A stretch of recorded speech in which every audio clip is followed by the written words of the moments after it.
Neigung schenkst, dass du bald an Heirat denkst und an eigenes Heim.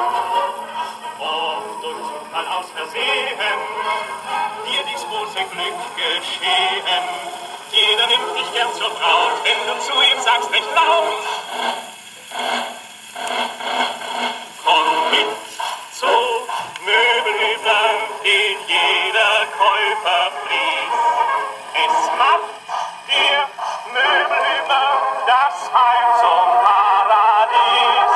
Er macht uns leicht den Eheschritt, er lagert ein, er gibt Kredit.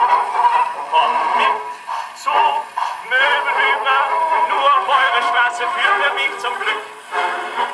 Schön war es mit Hilde Gretchen und dem anderen lieben Mädchen.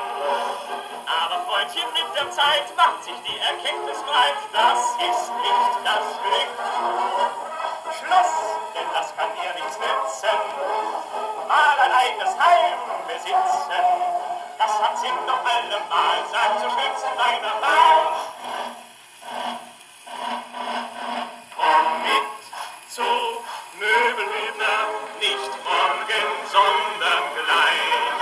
Es hat der Möbelhübner ein großes Möbelreich. Und was du suchst, ist sicher dort. Ja, Hübner bringt's an jeden Ort.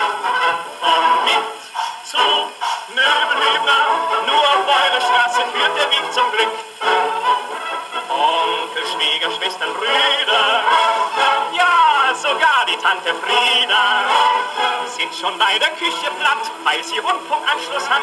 Hübner, der versteht's, und du wirst recht gut bestehen, wenn die Gäste all das sehen. Da fühlt man sich wirklich ein, weil die Stimmen alle ein. Ja, bei Möbelhübner, da kauft man preiswert ein.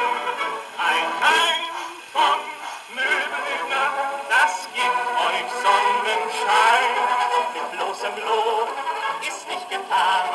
Geht selber hin und seht's euch an.